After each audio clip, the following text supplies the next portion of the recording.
하나님은 하나님을 사랑하고 또 그 말씀을 가볍게 여기지 않고 그 말씀을 취하고 또 허락하신 자녀들에게 부지런히 가르치는 사람에게 놀라운 은혜와 축복을 내려주신다라고 말씀하셨습니다. 그러나 반대로 성경의 말씀대로 살지 않고 하나님을 만홀히 여기고 그 말씀을 가볍게 여기며 사람을 중심하거나 세상을 중심하거나 물질을 중심으로 살아가는 사람들에게는 화를 내리신다라고 말씀하고 있습니다. 그들은 어쩔 수 없이 육체의 마음과 영혼이 병들어서 파괴되고 결국 비참한 생을 마감하게 되는 것이죠. 이런 일은 영원까지 가지 않더라도 이 땅에서 우리가 종종 목격하게 되고 성경이 그것들을 증언해 주고 있습니다. 그러므로 성경은 우리에게 계속해서 끊임없이 무엇을 선택하고 무엇을 붙잡고 살 것인가를 결정하라고 강력하게 말하고 있는 것이죠. 우리가 히브리서의 말씀을 처음 나눌 때에 이 히브리서의 말씀이 쓰여진 배경을 말씀드렸습니다. 이 히브리서는 우리가 잘 알고 있는 로마 시대, 그 초대교회 당시에 로마가 그 유럽을 다스리고 있었죠. 그때에 이 로마 교회 안에 이 예수님을 믿는 교인들을, 성도들을 핍박하는 일들이 있었다라는 것이죠. 우리가 네로 황제의 핍박을 통해서 알 수 있는 것처럼 그 콜로세움이라고 하는 경기장에 며칠 동안 굶주린 사자들을 풀어놓고 그 안에서 우리 어린아이부터 노년에 이르기까지 예수님을 믿는 사람들을 풀어놓고 예수님을 믿지 않겠다라고 고백하면 살려주겠다라고 말하고, 그렇게 말을 듣지 않았을 때 그 사자를 풀어서 사람들이 이 사자의 밥이 되는 모습을 바라보면서 그 콜로세움에 모인 수만 명의 사람들이 이 희열을 느끼는, 차마 인간으로서는 도저히 상상할 수 없는 핍박과 고난들이 있었다라는 것이죠. 그러한 고난과 핍박이 그냥 잠깐 반짝하고 끝이 나면 우리가 견딜 수 있겠죠. 그러나 오늘은 옆집 사람이, 다음은 날은 앞집 사람이 우리가 살아가고 있는 집 가로등의 꼬챙이에 꽂혀서 기름을 발라 밤새도록 비명을 지르며 불에 타 죽는 모습들을 마주할 때에 이 우리에게 허락되어진 믿음을 지키는 삶이 쉽지 않았던 것이죠. 그래서 유대교에서 특별히 예수님을 믿게 된 그리스도인들 가운데에는 이렇게 고난과 핍박이 심한데 차라리 옛날에 고난과 핍박을 받지 않았던 유대교로 다시 돌아가는 게 어떨까 하는 그러한 흔들리는 믿음이 존재했었다라는 것이죠. 그러한 믿음이 흔들리는 성도들을 향하여서 이 히브리서의 기자는 이 히브리서의 말씀을 통하여서 진정 우리 삶 가운데에 영원한 소망이 무엇인지, 우리가 붙들고 바라보고 생각하고 의지하고 따라가야 할 분이 누구이신지를 계속해서 히브리서의 말씀을 통해서 말씀해 주었고, 우리가 살펴보았던 믿음장을 통하여서 그러한 예수님을 바라보고 예수님을 의지하고 예수님을 생각하고 그분이 걸어가셨던 그 십자가의 길, 영광의 길을 쫓아갔던 믿음의 선진들의 삶을 쭉 나열하면서 오늘날 이 시대를 살아가는 우리들에게도 그러한 믿음을 끝까지 살고 그러한 믿음을 선택할 것을 우리에게 권면하고 있다라는 것이죠. 그러한 이 배경 가운데 계속해서 이어지는 오늘 본문 말씀을 함께 살펴봄으로 통하여서 하나님을 향한 경건함과 하나님을 향한 믿음의 두려움에 대해서 우리가 함께 말씀을 좀 살펴보기를 원합니다. 먼저 25절 상반절의 말씀에 이렇게 말씀하고 있습니다. 같이 읽어보겠습니다. 시작. 너희는 삼가 말씀하신 이를 거역하지 말라. 아멘. 하나님은 과거에도 말씀하셨지만 오늘 이 시간 예배하는 우리 가운데도 동일하게 살아 역사하셔서 우리에게 말씀하시는 분이신 줄 믿습니다. 하나님은 태초에도 계셨고 말씀으로 천지 만물을 창조하시고 우리의 인생을 지으신 창조주 하나님이십니다.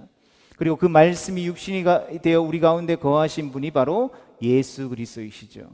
말씀하시는 이 하나님을 우리가 받아들이고 그분께 순종하고 그분을 사랑하고 그분을 거역하지 않는 것이 신앙생활을 잘하는 첫 번째 비결이요, 히브리서 기자가 이 말씀을 통하여서 우리에게 주고 있는 강력한 권면의 말씀인 것입니다.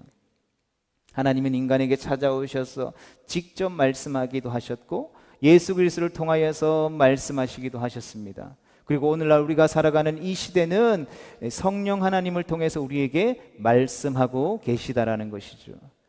히브리서 기자의 권면은 지금 말씀하시고 계신 그 하나님의 음성을 들으라는 권면인 것입니다. 말씀하시는 하나님을 다시금 바라볼 수 있어야 한다라는 것입니다. 그러나 유감스럽게도 오늘날 이 시대를 살아가는 많은 사람들이 말씀하시는 하나님을 거부하고 있다라는 것이죠. 그분의 음성을 거부하고 있다라는 것입니다. 많은 죄가 있겠지만 하나님을 멸시하고 거역하는 것보다 더 큰 죄가 어디 있겠습니까? 말씀을 거부하는 것은 바로 큰 죄악인 것이죠. 그러하기에 우리는 하나님의 말씀을 결코 거부해서는 안 되는 것입니다. 때로는 세상의 가치와 세상의 경험과 세상의 이치들과 하나님의 말씀이 충돌하는 그러한 상황들이 우리의 삶 가운데에 주어진다 할지라도 우리는 하나님의 진리의 말씀을 붙들 수 있어야 하는 것입니다. 왜냐하면 그 말씀의 거절의 결과는 구원에 대한 거부와 직결되기 때문인 것이죠. 여러분, 하나님을 거부하면 결국은 죄로 인해 영혼은 죽을 수밖에 없다라는 것입니다. 지금은 은혜의 시대라고 말합니다. 주님이 우리를 용서하시기 위해 십자가에서 못 박혀 죽으셨고 장사된 지 3일 만에 다시 부활하셨습니다. 그리고 그 긍휼과 자비로 오늘도 우리와 함께 하시며 우리를 인도하고 계신 것이죠. 그러나 그것마저도 거부하는 사람은 하나님도 어찌할 수 없다라는 사실을 우리는 기억해야 하는 것입니다. 여러분, 성경이 우리에게 하나님의 말씀을 선포할 때에는 제발 이 말씀을 믿어줬으면 좋겠어라고 결코 애걸복걸하고 있지 않다라는 것을 우리는 반드시 기억해야 되는 것입니다. 성경은 우리에게 양갈래길을 보여주면서 선택하라고 단호하게 선언하고 있는 것이죠. 하나님의 말씀을 따라 예수 그리스도를 영접하면 영원한 생명을 줄 것이고 그 영원한 생명을 허락하신 예수님을 거부하면 영원한 지옥 불못에 떨어질 수밖에 없다라는 것을 우리 가운데 분명히 선언하고 있는 것이죠. 그 양갈래길에서 우리를 향하여서 선택하라고 말씀하고 있는 것입니다. 히브리서 10장 28절과 29절의 말씀을 봅니다. 시작. 모세의 법을 폐한 자도 두세 증인으로 말미암아 불쌍히 여김을 받지 못하고 죽었거든 하물며 하나님의 아들을 짓밟고 자기를 거룩하게 한 언약의 피를 부정한 것으로 여기고 은혜의 성령을 욕되게 하는 자가 당연히 받을 형벌은 얼마나 더 무겁겠느냐 너희는 생각하라. 히브리서 6장 4절로 6절 말씀입니다. 한번 빛을 받고 하늘의 은사를 맛보고 성령에 참여한 바가 되고 하나님의 선한 말씀과 내세의 능력을 맛보고도 타락한 자들은 다시 새롭게 하여 회개하게 할 수 없나니 이는 그들이 하나님의 아들을 다시 십자가에 못 박아 드러내놓고 욕되게 함이라. 아멘. 6절 말씀은 안 적어놨네요. 성도 여러분, 이 하나님의 경고의 말씀을 우리가 이 시간 새겨들을 수 있기를 주님의 이름으로 축복합니다. 우리의 닫혀진 마음의 문을 열고 이 하나님의 말씀을 우리의 마음 가운데 영접할 수 있게 되기를 주님의 이름으로 축복합니다. 이것은 하나님이 우리를 심판하시겠다는 엄포가 아니라는 것이죠. 이런 심판에 들어가지 않도록 주의하라고 하는 강력한 예방 조치의 표현법이라는 것입니다. 은혜를 많이 받았다라는 말이 무슨 의미입니까? 책임이 중요하다라는 의미인 것이죠.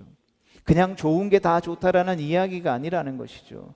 거역하지 말라, 하나님의 말씀을 거역하지 말라라는 말에는 경계하고 주의해야 한다라는 뜻을 내포하고 있다라는 것입니다. 그냥 내가 가만히 있다라고 해서 하나님의 말씀이 내 가운데 심겨지고 그 말씀대로 살아갈 수 있는 것이 아니라는 것이죠. 우는 사자처럼 삼킬차를 찾는 사단이 우리의 마음밭에 심겨진 그 말씀의 씨앗을 빼앗아가지 못하도록, 걷어가지 못하도록 끊임없이 경계하고 주의하여 하나님의 말씀을 내가 거역하지 않도록 노력해야 한다라는 뜻을 내포하고 있다라는 것입니다. 그리고 이것은 특별히 신앙생활하는 우리 성도들을 향하여서 게으름과 나태함을 깨우쳐 주기 위한 주님의 말씀인 것이죠. 많은 사람들이 하나님을 거부하는 것은 그들이 하나님을 몰라서도 아니요, 또는 하나님의 말씀을 듣지 못했기 때문이 아니라 게을러서라는 것입니다. 그리고 아직 정신을 차리지 못했기 때문이라는 것이죠. 베드로전서 4장 7절과 8절의 말씀을 같이 봅니다. 시작. 만물의 마지막이 가까이 왔으니 그러므로 너희는 정신을 차리고 근신하여 기도하라. 무엇보다도 뜨겁게 서로 사랑할지니 사랑은 허다한 죄를 덮느니라. 아멘. 여러분, 신앙생활의 가장 큰 문제는 방심이라는 것입니다. 그 방심은 게으름을 우리에게 불러일으킨다라는 것이죠. 그 게으름은 우리의 삶을 나태하게 만든다라는 것입니다. 여러분, 우리가 교회를 모르는 것도 아니고, 우리가 성경을 모르는 것도 아니고, 우리가 하나님이 어떠한 존재인지 모르는 것도 아니라는 것이죠. 뭐 학자처럼 그렇게 많은 지식을 가지고 안다라는 개념을 이야기하는 것이 아니라는 것이죠. 성경에서 말하는 하나님을 안다라는 그 표현들은 마치 남자와 여자가 만나서 부부가 되어서 서로의 모든 비밀을 알게 되는 그 알을 이야기한다라는 것이죠. 지식적으로 이 사람은 누구고, 이 사람은 어떠한 삶을 살았고, 어디가 고향이고, 무엇을 좋아하는지를 안다라고 해서 성경에서 안다라고 말하는 것이 아니다라는 것이죠. 거기에 대한 열심이 없다라는 말입니다. 로마서 12장 11절에 보면 부지런하여 게으르지 말고 열심을 품고 주를 섬기라고 사도 바울은 권면합니다. 성도 여러분, 신앙생활에서는 열심을 내고 부지런한 것이 결국 자기 자신에게 덕이 되어지는 것이죠. 누구에게 보여주기 위한 것도 아니고, 교회 생활에, 신앙생활에 열심을 내고 부지런하는 것은 누구에게 덕을 세우기 위한 것도 아니라는 것이죠. 그것이 누구를 위한 것입니까? 자기 자신을 위한 것이라는 것이죠. 이와 관련하여 로마서 12장 12절과 13절은 우리에게 몇 가지를 권면하고 있는데, 우리 11절 말씀부터 같이 읽어보겠습니다. 시작. 부지런하여 게으르지 말고 열심을 품고 주를 섬기라. 소망 중에 즐거워하며 환난 중에 참으며 기도에 항상 힘쓰며 성도들의 쓸 것을 공급하며 손 대접하기를 힘쓰라. 아멘. 첫 번째로는 소망 중에 즐거워하며 환난 중에 참으며, 세 번째로는 기도에 항상 힘쓰고, 네 번째로는 성도의 쓸 것을 공급하며, 다섯 번째 손님 대접하기를 힘쓰라는 것입니다. 이런 삶을 부지런하고 게으르지 말고 열심히 사는 것이 바로 하나님의 말씀에 순종하는 것이며, 하나님을 잘 섬기는 거룩한 하나님의 백성의 구체적인 방법이라는 것을 사도 바울이 권면하고 있는 것이죠. 로마서 12장의 1절과 2절의 말씀이 무엇으로 시작하고 있습니까? 로마서 1장 1절부터 시작해서 11장까지 사도 바울은 율법과 복음이라고 하는 것을 계속해서 이 로마에 있는 성도들한테 말씀하면서, 그렇게 예수 그리스도의 십자가의 복음으로 인해서 우리가 구원받았다면 우리의 삶을 하나님이 기뻐하시는 거룩한 산제물로 드리면서 하나님이 기뻐하시는 영적인 살아있는 예배를 드려야 한다는 것이죠. 율법의 조문으로 우리가 구원받은 것이 아니라, 썩어 없어질 것으로 우리가 구원받는 것이 아니라, 우리를 구원하기 위해 이 땅 가운데 오신 예수 그리스도, 우리에게 영원한 생명을 주신, 오늘도 살아 역사하시는 그 하나님을 향한 그 구원의 은혜로 말미암아 우리가 하나님의 백성 되었으니, 구원받았으니, 우리가 이전에 살아가던 삶의 방식을 본받지 말고 우리 안에 내주하시는 예수 그리스도를 영접함으로 말미암아 우리의 안에 내주하시는 성령 하나님의 인도하심을 따라서 우리의 삶이 새롭게 변화를 받아서 하나님의 선하시고 기뻐하시고 온전하신 뜻이 무엇인지 분별하는 삶을 이제는 너희가 살아야 된다. 로마라고 하는 세상의 중심, 도시의 중심 가운데, 문화의 중심 가운데 너희가 살아가지만, 이제는 너희가 이 로마시 세상에 속한 것이 아니라, 로마의 시민이 아니라 너희의 시민권이 하늘에 속해 있기 때문에 하늘의 시민권을 가진 자들답게 그러한 삶을 살아라는 것이죠. 그러한 삶을 살 때 어떻게 살아야 한다고요? 부지런하고 게으르지 말고 열심을 품고 주를 섬겨야 하는데, 그렇게 주를 섬기는 것을 5가지로 사도 바울이 권면해 주고 있는 것이죠. 소망 중에 즐거워하고 환난 중에 참고 기도에 항상 힘쓰며 성도들의 쓸 것을 공급하며 손님 대접하기를 힘쓰라는 것입니다. 그리고 저는 여기에 한 가지 더 첨가하고 싶습니다. 하나님을 거역하지 않고 하나님의 말씀에 순종하는 비결의 하나가 바로 기도하는 것입니다. 성도 여러분, 기도를 열심히 하면 주님을 찬양하게 되죠. 기도하면 부지런하게 되는 것입니다. 여러분, 기도하면 주님을 이전보다 더 사랑할 수 있게 되어지는 것이죠. 여러분, 그러나 기도하지 않으면 모든 게 다 싫어집니다. 저도 마찬가지죠. 매일매일 새벽을 깨우면서, 아침을 깨우면서 하나님의 말씀을 읽고 나누고 기도하는 그것이 인간적인 육신의 마음 같아서는 그냥 1시간 더 자고 싶다라고 생각하죠. 그러나 그럼에도 불구하고 일어나서 하나님의 말씀을 붙들고 하나님 앞에 기도할 때에 하루를 살아낼 수 있는, 하루를 믿음으로 살아가고자 하는 동력을 얻게 되고 힘을 얻게 되어지는 것입니다. 안 하면 안 할수록 더 나태해질 수밖에 없는 게 우리의 신앙생활이죠. 내가 하나님을 예배하고 하나님을 사랑하고 하나님의 말씀을 매일매일 읽으면서 나 스스로 신앙을 지킬 수 있어 라고 많은 사람들이 착각하죠. 여러분, 그러나 실제로 10명 중에 그렇게 할 수 있는 사람들은 정말 특별한 은혜와 은사를 가진 한 사람뿐이죠. 왜 주님께서 건물이라고 하는 교회를 우리 가운데 허락해 주셨고 그 안에 함께 신앙생활할 수 있는 교회로 부름받은 지체들, 성도들을 허락해 주셨고 그 안에서 왜 우리에게 새벽 예배라고 하는, 수요 예배라고 하는, 주일 예배라고 하는 이 예배의 모범을, 형식을 우리 가운데 허락해 주셨습니까? 하나 될 때, 연합되어질 때, 함께 기도할 때, 뭔가 마음을 모을 때에 드러나는 영적인 파워가 있다라는 것이죠. 여러분, 이슬람에 대해서 아시죠? 이슬람 사람들은 1년에 매번 달력이 바뀌는 것 같아요. 그래서 봄이 될 때도 있고 한여름이 될 때도 있는데 1년에 한 번, 한 달 동안 이슬람 사람들은 해가 딱 뜨기 시작하면 그때부터 해가 질 때까지 진짜 제대로 지키는 사람들은 침도 삼키지 않습니다. 그러니까 침이 나오면 이렇게 뱉죠. 그리고 그 낮 시간 동안은 금식합니다. 담배도 하지 않고 또 성생활도 하지 않고 어떤 육신의 어떤 즐거움을 할 수 있는 그 모든 것들을 다 하죠. 모든 이슬람들이 그 시간에는 그 라마단이라고 하는 기도 시간을 지킵니다. 그런데 아무것도 아닌 것처럼 우리가 생각할 때는 너무나도 형식적인 거잖아요. 왜냐하면 여러분, 평소에 이슬람 사람들이 먹는 음식의 양보다 이 라마단 기간에 먹는 음식의 양이 2배, 3배나 더 많대요. 그러니까 해가 지기 시작하면 모든 가족들이 나와서 해가 뜰 때까지 잔치하는 거예요. 잔치하고 배부르잖아요. 해 뜨면 뭘 할까요? 나가서 집에 가서 자는 거예요. 밤새도록 먹고 배불렀으니까. 그러니까 실제로 노동의 현장 가운데 나아가는 사람들은 사실 이거 지키는 게 사실 쉽지 않죠. 그러니까 제대로 어떤 종교 생활하는 사람들은 먹고 사는 것에 지장 없는 사람들만 이걸 철저하게 지키는 거죠. 얼마나 우리가 보기에는 율법적이고 형식적이고 무의미해 보여요. 그런데 그 영적인 파워가 있다라는 것이죠. 평소에는 우리로 치면 교회 가서 기도하지 않는데 이번 한 달간은 모두가 다 기도해야 된다라고 해봅시오. 혼자 안 나오는 게, 혼자 찾아가지 않는 게 뭔가 애매한 거예요. 주변 사람들이 눈치도 보이고.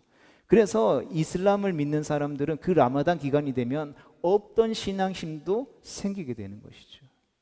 그리고 그러한 이 사단의 영적인 그 고리에 꽉 사로잡히게 되죠.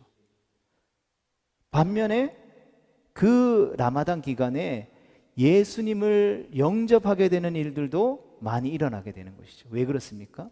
그만큼 사람이 그 기간 동안에 영적인 것을 찾고 민감해지기 때문에 진리의 말씀이 그 기간에 선포되어질 때에 그 영혼이 그 진리의 복음에 반응해서 예수님께로 돌아오는 일들도 이 무슬림권의 이 선교사님들의 보고로 보면 굉장히 많이 일어난다라는 것을 우리가 보게 되는 것이죠.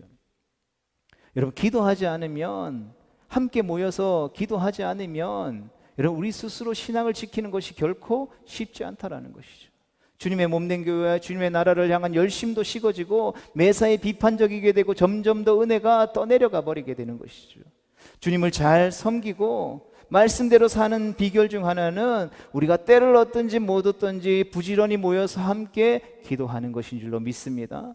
히브리서 기자는 계속해서 다음과 같은 예를 들어서 우리에게 말씀하고 있습니다. 26절 상반절의 말씀 봅니다. 시작.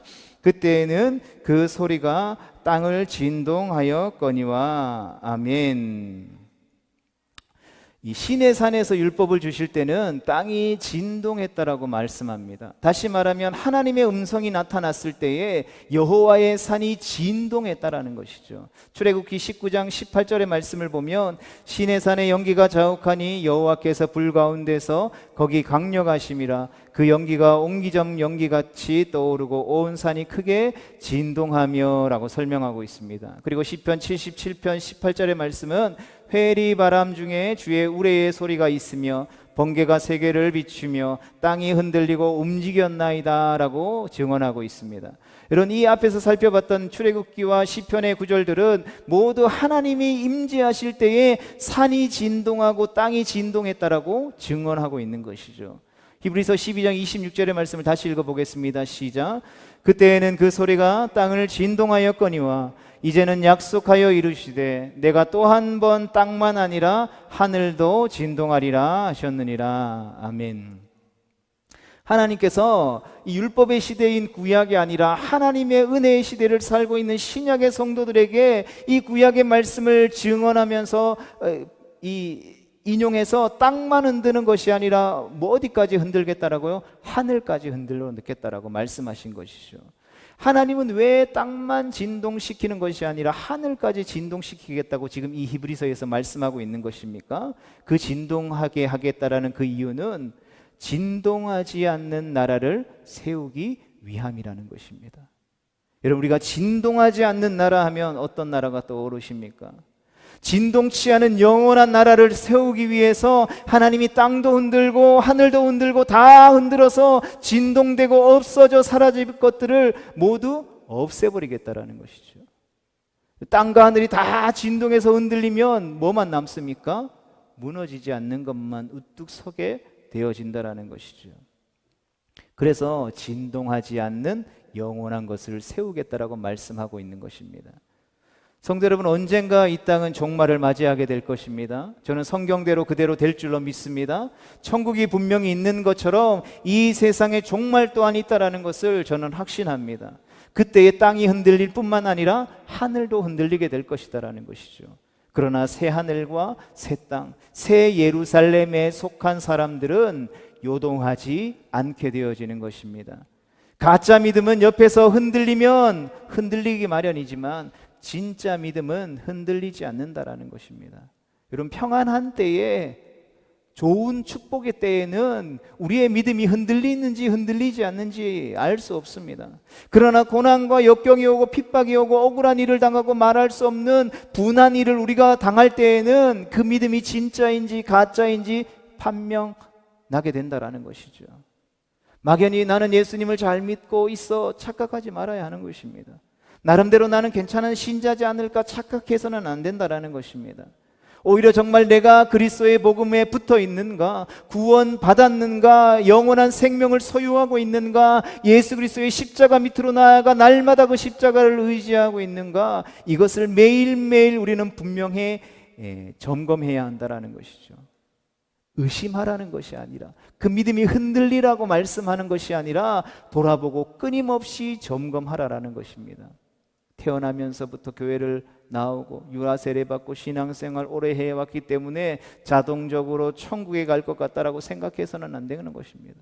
목사 아들이기에, 장로 아들이기에, 중직자 아들이기에 신앙이 좋을 거라고 착각해서는 안 된다라는 것이죠.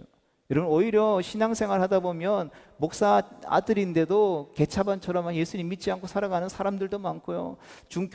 큰 교회 중직자 자녀들임에도 불구하고 믿음 없이 세상 사람들과 별반 차이 없이 살아가는 사람들이 얼마나 많은지 모릅니다. 내가 이러한 환경에 놓여 있다라고 해서 내 신앙이 좋다라고 착각해서는 안 된다라는 것이죠. 그러하기에 교회를 오래 다녔다라고 해서, 교회를 많이 나간다라고 해서 우리의 믿음이 좋다라는 것을 의미하는 것은 아니라는 것이죠. 우리는 늘 깨어서 하나님의 말씀을 듣고 읽고 배워야 하는 줄로 믿습니다. 늘 부지런히 할 수만 있다면 어디든지 무엇을 하든지 기도해야 하는 줄로 믿습니다. 우리의 믿음은 그 누구도 대신해 줄 수 없다라는 것이죠. 아무리 슈퍼맨 같은 목사가 있다 할지라도 여러분의 신앙을 대신해 줄 수는 없는 것입니다. 밥은 차려줄 수는 있지만 입을 벌리고 그 밥을 목에 넘겨서 씹는 것은 자기가 해야 하는 것이죠. 그래서 믿음이 마음밭에 깊이 뿌리 내려서 어떤 폭풍과 가뭄과 이 비바람이 몰아쳐도 흔들리지 않는 믿음이 될 때만 우리는 우리에게 허락하신 삶의 자리 가운데 믿음의 열매를 맺을 수 있는 것입니다. 바라기는 그러한 하나님의 백성이 될 수 있기를, 또 그렇게 우리를 도우시고 인도하실 주님 앞에 늘 깨어 부지런히 기도하는 복된 하나님의 백성 되어질 수 있게 되기를 주님의 이름으로 축복합니다. 히브리서 기자의 두 번째 권면입니다. 본문 28절의 말씀을 같이 보겠습니다. 시작. 그러므로 우리가 흔들리지 않는 나라를 받았은즉 은혜를 받자 이로 말미암아 경건함과 두려움으로 하나님을 기쁘시게 섬길지니. 아멘. 여러분, 놀라운 말씀이죠. 하나님이 모든 것들을 흔들겠다라고 하셨는데 우리는 무엇을 받았습니까?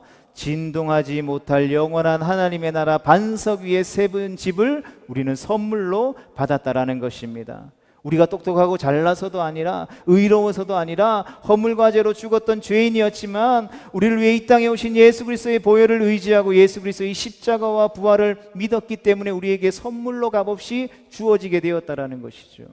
그렇다면 흔들리지 않는 하나님의 나라, 영원한 나라를 소유한 사람은 무엇을 해야 합니까? 첫 번째로 같이 읽어보겠습니다. 시작. 은혜 받아야 합니다. 여러분, 이 말의 원뜻은 감사해야 한다라는 뜻입니다. 여러분, 감사하는 새 사람은 결코 세상이 이길 수 없는 것입니다. 감사하는 사람은 사단 마귀가 결코 이길 수 없는 것입니다. 어떤 불평과 역경에서도 감사하는 사람을 결코 무너뜨릴 수 없다라는 것입니다. 여러분, 성경은 누군가에게 오른뺨을 맞으면 왼뺨도 내어놓으라고 말씀합니다. 여러분, 그럴 때 우리는 내어놓을 수 있을까요? 누가 지나가다가 와서 왼뺨을 딱 때리면 그 반대쪽도 때려주세요 할 수 있을까요? 그리고 오른쪽 뺨을 때려주셔서 감사합니다, 왼쪽 뺨도 때려주셔서 감사합니다 말할 수 있을까요? 여러분, 당하면 당해서 감사할 수 있게 되기를 주님의 이름으로 축복합니다. 여러분, 감사하는 사람을 이길 장사는 아무도 없습니다. 그리고 이 감사는 천국에서부터 나오죠. 흔들리지 않는 영원한 그 나라에서 흘러나오는 생수가 바로 감사인 것이죠. 그 생수를 마신 사람은 목마르지 않는 것입니다. 오늘 우리 다음 세대 친구들 성경 공부할 때도 이 부분에 대해서 나눴는데, 우리가 하나님을 믿잖아요.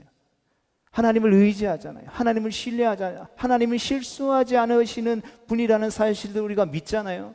그러면 우리의 삶에 일어나는 모든 삶의 순간에 우리가 어찌 감사하지 않을 수 있겠습니까? 내가 하나님을 믿는데, 내가 믿는 하나님이 실수하지 않으신데, 하나님이 나에게 가장 좋은 길로 인도하시는 가장 좋은 아바 아버지가 되시는데 어떻게 감사할 수 있겠습니까? 지금 비록 내가 뺨을 맞고 내가 고난을 당하고 핍박을 당한다 할지라도 이것들을 통하여서 하나님께서 가장 좋은 길로, 영광의 길로, 영원한 생명으로 우리를 인도하신다라고 한다면 우리는 그것에 감사할 수 있는 것입니다. 여러분, 그러하기에 범사에 감사하라, 이것이 너희를 향하신 하나님 아버지의 뜻이니라 말씀하신 그 범사에 감사할 수 있는 사람은 그 하나님을 온전히 신뢰하고 믿는 자만이 감사할 수 있는 것이죠. 영원히 흔들리지 않는 하나님의 나라를 소유한 사람만이 범사에 감사할 수 있게 되어지는 것입니다. 그리고 그러한 감사로 하나님 앞에 영광 돌리는 자는 그 어떠한 사단의 시험과 핍박 가운데에서도 결코 무너지지 않고 마침내 승리하게 되어지는 것입니다. 그래서 성도가 예수 그리스도를 믿고 창조주 하나님을 영접하며 감사하기 시작하면 여러분, 세상이 변화하는 것입니다. 감사하면 자신이 변화하는 것입니다. 감사하면 환경이 변화하는 것입니다. 우리 주위의 환경이 변하지 못하는 것은 어쩌면 우리 입에서 감사가 사라져버렸기 때문이 아닌지 생각해 보게 됩니다. 성도 여러분, 건강함에 감사할 수 있기를 주님의 이름으로 축복합니다. 그러나 병들어도 감사할 수 있기를 축복합니다. 성공함에 감사할 수 있기를 축복합니다. 그러나 실패하더라도 감사할 수 있기를 축복합니다. 내 뜻대로 술술 풀릴 때에 주님 앞에 감사하십시오. 그러나 그리 아니하실지라도 감사할 수 있는 믿음의 백성 되어질 수 있게 되기를 주님의 이름으로 축복합니다. 그래서 우리의 삶에 은혜 받는 비결, 흔들리지 않는 비결, 이 감사로 말미암아 복된 하나님의 백성 되어질 수 있게 되기를 주님의 이름으로 축복합니다. 흔들리지 않는 하나님의 영원한 나라를 받은 사람들은 두 번째로 경건과 두려움으로 하나님을 기쁘시게 섬겨야 합니다. 여러분, 이것은 성도로 부름받은 우리가 걸어가야 할 목표이죠. 하나님을 섬기는 태도인 것입니다. 여러분, 능력이 무한하시고 변함이 없으시고 신실하시고 우리를 긍휼과 자비로 사랑하시는 하나님을 경건함과 두려움으로 섬기는 것은 우리 믿는 성도들에게 너무나도 당연한 도리인 것입니다. 우리 주님은 온 천지 만물을 말씀으로 창조하신 창조주 하나님이십니다. 오늘도 살아 역사하셔서 온 천지 만물을 다스리고 통치하시는 만왕의 왕이 되십니다. 그 왕 앞에 경건함과 두려움으로 나아가지 않을 사람이 어디 있겠습니까? 빌립보서 2장 12절 말씀에도 항상 그분 앞에 복종하여 두렵고 떨림으로 너희 구원을 이루라고 우리에게 권면하고 있습니다. 그러하게 우리는 그 하나님을 절대로 가벼이 생각해서는 안 되는 것입니다. 하나님이 제일 기분 나빠하시는 것은 우리가 하나님을 가벼이 여기고 방자하게 행하는 것이라는 것이죠. 요즘 현대인들은 하나님을 너무 가볍게 여기고 방자하게 생각하는 것 같습니다. 하나님을 믿느니 차라리 내 힘과 내 능력을 믿겠다라고 말하기도 합니다. 하나님이 살아계시면 어디 나타나 보라고 말하기도 합니다. 하나님이 정하신 것, 하나님이 금지하신 것, 이제는 내 마음대로 하겠다라고 공공연하게 선언합니다. 여러분, 그러나 성도 여러분, 우리 하나님은 우리가 적당히 섬겨야 할 분이 아니라 온 마음과 뜻과 정성을 들여서 섬겨야 할 분이신 줄 믿으시기를 축복합니다. 그분의 앞에 나아갈 때는 경건함으로 나아가야 하는 것입니다. 그렇다면 어떻게 하나님을 경건하게 섬길 수 있습니까? 먼저 우리가 경건한 사람이 되어야 되겠죠. 경건한 사람만이 경건하게 주님을 섬길 수 있는 것이기 때문입니다. 여러분, 우리가 경건이라는 것을 이야기할 때 그것은 개념이나 생각만을 의미하는 것이 아닙니다. 우리가 아무리 경건하게 섬기려고 해도 우리의 삶이 경건하지 못하면 결코 하나님은 우리의 경건을 받으실 수 없는 것이죠. 여러분, 우리가 세상 속에 살아가면서 하나님의 말씀대로 살아가지 않고 우리의 행실이 욕하고 거짓말하고 하나님을 믿지 않는 세상 사람들과 별반 다른 것이 없이 살아가다가 주일날 돼서 목욕 제기하고 집에 있는 좋은 옷 꺼내서 입고 교회 나와서 주님, 내가 주님을 경건하게 섬깁니다 라고 말한다고 해서 여러분, 그것을 경건한 삶이라고 우리가 말할 수 있겠습니까? 하나님은 평소에도 말을 조심한 사람의 입을 통해서 들어지는 찬양과 기도를 받으시는 것입니다. 경건한 자만이, 자신의 삶을 살피는 자만이 경건으로 하나님 앞에 영광 돌릴 수 있는 것이죠. 경건한 척 하지 말고 정말로 경건해야 한다라는 것입니다. 디모데전서 3장 16절은 크도다 경건의 비밀이여 라고 말합니다. 여러분, 경건한 삶을 살아가는 자에게 하나님은 그 하나님의 나라의 비밀을 경험하게 하시는 줄로 믿습니다. 또한 디모데전서 4장 17절의 말씀처럼 망령되고 허탄한 신화를 버리고 오직 경건에 이르기를 연습하라 라고 말씀하고 있는 것입니다. 여러분, 경건은 그냥 내가 경건하게 살고 싶다라고 해서 얻어지는 것이 아니라 삶에서 하나님의 말씀과 기도로 거룩하여지도록 오직 연습하고 더 연습할 때에 우리의 삶이 경건해질 수 있게 되는 것입니다. 또한 하나님께서 나아가는 자는 경건함뿐만 아니라 두려움을 가지며 나아가야 합니다. 공포나 억지로가 아니라 떨리는 마음이지만 기쁨이 있고 아름다운 헌신이 있는 두려움을 가지고 하나님께 나아가는 것입니다. 요즘 사람들은 교회나 하나님에 대해서 너무 망령된 태도와 말을 하죠. 특별히 성도들 가운데도 그럴 때가 있습니다. 물론 교회나 목회자들이 잘못해서 그렇게 욕을 먹는 경우들도 있습니다. 그러나 우리가 그것을 너무너무 비판하다 보니까 어떻게 됩니까? 교회라는 공동체를 우습게 알게 되는 것이죠. 하나님께서 수천 년의 시간들을 통하여서 믿음의 선조들을 통하여서 피 흘려 세우신 이 교회의 제도와 예배의 제도를 우습게 하는 풍토가 농후해졌다라는 것이죠. 에이, 목사는 그저 입만 산 사기꾼이고 교회는 그저 헌금 많이 받아서 장사하는 이 사기꾼 집단이라는 시기로 얘기하고 교회에 대한 경외심이나 하나님에 대한 두려움과 떨림이 많이 사라진 시대를 우리가 살아가고 있는 것입니다. 그 결과 어떻게 되었습니까? 하나님을 잃어버렸습니다. 여러분, 비판하지 말아야 한다는 것을 말하는 것이 아닙니다. 사람을 보고 비판하다 보니까 하나님에게조차 경외심을 갖지 않는 풍조를 경외해야 한다는 것이죠. 교회의 거룩이 없어지면 여러분, 거룩하게 만드는 책임은 외부에 있는 것이 아니라 우리 스스로에게 있는 것입니다. 그 책임이 다른 사람에게 있는 것이 아니라 성도로 부름받은 우리 스스로에게 있다라는 것이죠. 여러분, 교회가 위엄을 잃어버리고 세상에 손가락질 받는다라는 것은 다른 사람의 문제가 아니라 바로 우리 자신의 문제인 것입니다. 그래서 내 교회만 잘 된다라고 해서 되는 것이 아니라 우리가 새벽마다 계속 기도할 때마다 나라와 민족을 위해서 기도하고 이 땅에 세우신 교회들을 위해서 끊임없이 기도하는 이유가 바로 거기에 있는 것이죠. 어떤 사람들은 교회를 멀리서 볼 때는 괜찮았는데 좀 가까이 적극적으로 뛰어들어 보면 실망한다라고, 그래서 나는 교회의 겉을 이렇게 맴돌고 그냥 예배만 드린다라고 말하기도 합니다. 여러분, 그러나 그렇게 말하는 사람의 대부분은 교회가 허물이 많아 실망할 수도 있지만 사실은 자신의 부족과 타인의 허물을 용납하지 못하는 자기 자신 때문에 실망하는 경우가 더 많다라는 것이죠. 그러하게 성도 여러분, 이 거룩과 경건과 두려움은 믿음의 백성으로서의 우리가 꼭 지켜야 할 요소들인 것입니다. 여러분, 그걸 못하기 때문에 자꾸 서로에게 돌을 던지는 것이죠. 그리고 결국 그 돌에 맞는 것은 하나님이신 것이죠. 이런 사소한 이유로 인해서 우리가 크신 하나님을 놓쳐서는 안 된다라는 것입니다. 그러하게 하나님을 거룩하고 경건하게 섬길 수 있는 백성 되어질 수 있게 되기를 축복합니다. 하나님을 거룩하고 경건하게 두렵고 떨리는 마음으로 섬기는 것이 바로 성도로 부름받은 우리의 본분인 것이죠. 여러분, 교회가 하나님은 아닙니다. 그러나 교회를 하나님은 거룩하게 대하십니다. 그리고 교회에 경건하게 우리가 나아와야 하는 것이죠.